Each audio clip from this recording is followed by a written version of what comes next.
Hello everyone and welcome back to my channel. I hope everyone is having a wonderful day so far. So in today's video, I'm going to discuss how one can go about getting the most money from Social Security and also whether or not that may even be worth it for you. So once you start reaching your late 50s, retirement is within reach, finally, right?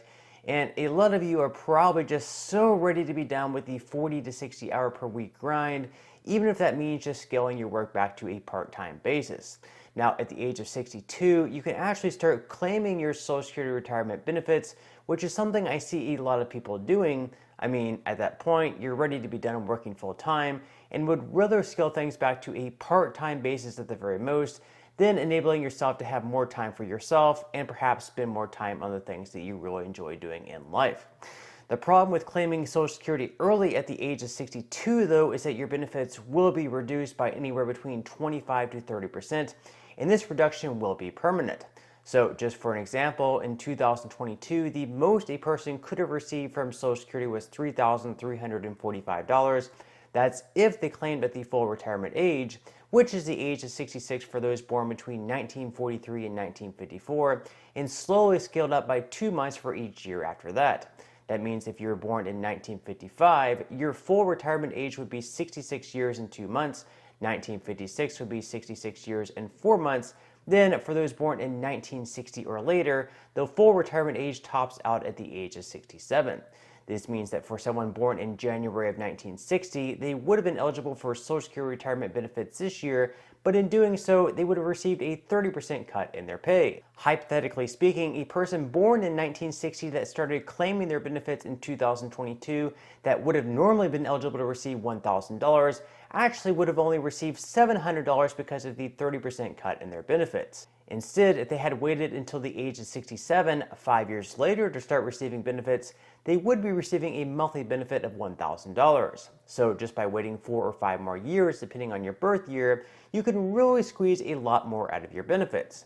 Now, if you get to the age of 67 and decide you can hold off claiming your benefits for just a little bit longer, this is where you can squeeze even more out of your benefits because you can actually receive 2/3 of 1% more in benefits for every month that you wait. After 1 year, that's 8%, and at the maximum, you can actually delay your benefits and continue to see these 8% yearly increases in your benefits for 3 years.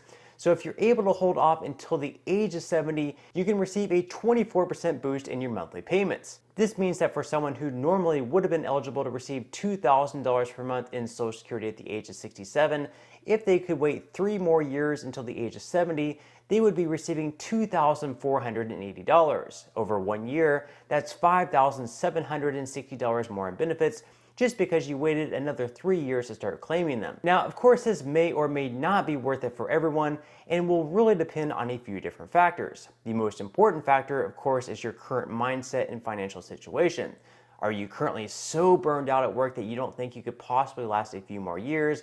Or is there any way that you could possibly retire from work or maybe just go back to part-time and then begin living off your 401k or IRA before collecting your Social Security benefits? If you don't have a lot of money in a 401k or IRA, this may not be an option. Secondly, life expectancy is a pretty big factor here, and honestly, no one really knows how long they're going to live. This is also something that we normally don't even want to think about. I mean, if I knew that I was only going to be living until the age of 72, it would be pretty silly for me to delay taking my benefits until the age of 70, knowing that I would only have a couple more years left to live. So it's not like we really know how long we're going to live, and it's going to have a lot of factors, our health, our genetics, and of course some luck along the way as well. But according to the CDC's most recent figures, the life expectancy for women in the United States is currently 79.1 years, and for men it is a little bit lower at 73.2. However, one thing that we should also consider here is that for those who make it to the age of 65, they can actually expect to live for another 19 years on average. This means for those who make it to the full retirement age of 67, they'll likely still live to around the age of 84 and possibly longer. If you end up living well into your 90s, claiming at the age of 70, if possible, would definitely make a lot of sense, especially when compared to claiming your benefits early at the age of 62. Waiting to claim at the age of 70 rather than the age of 62 would mean receiving benefits 75% higher, which who wouldn't want that if they were going to live for another 20 to 30 years? Using the $2,000 example once again, if someone were to start claiming benefits at the age of 62, they would only be receiving $1,400 per month. However, if they waited all the way until the age of 70, they would be eligible to receive $2,480 or $1,080 more per month just by waiting until the age of 70. Over 1 year, that's $12,960 more in benefits by waiting until the age of 70 as opposed to claiming them early at the age of 62. Okay, so before I wrap up today's video, there is a pretty good chart that I wanted to show for you all to look at. This is directly from the Social Security Administration. So on the chart that you can see that's currently up on the screen, it shows the cumulative benefits by age for claiming Social Security at the age of 62, 67, and also 70. So the blue line shows how much benefits you would be receiving over the years if you started claiming benefits early at the age of 62.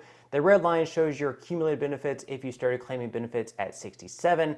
And finally, the orange line, of course, shows how much you would be receiving if you waited all the way until the age of 70. Okay, so we can observe first that at the age of 76, the benefits for claiming at the age of 67 will exceed those for claiming at the age of 62. So if you live until at least the age of 76, it would be advantageous to wait until 67 to start receiving your benefits as opposed to the age of 62.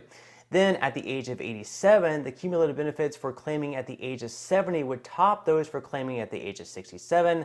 And this is really where things get just a little bit more iffy because, as we mentioned earlier, for those who make it to the age of 65, according to the CDC at least, on average, they live for another 19 years, which would be the age of 84.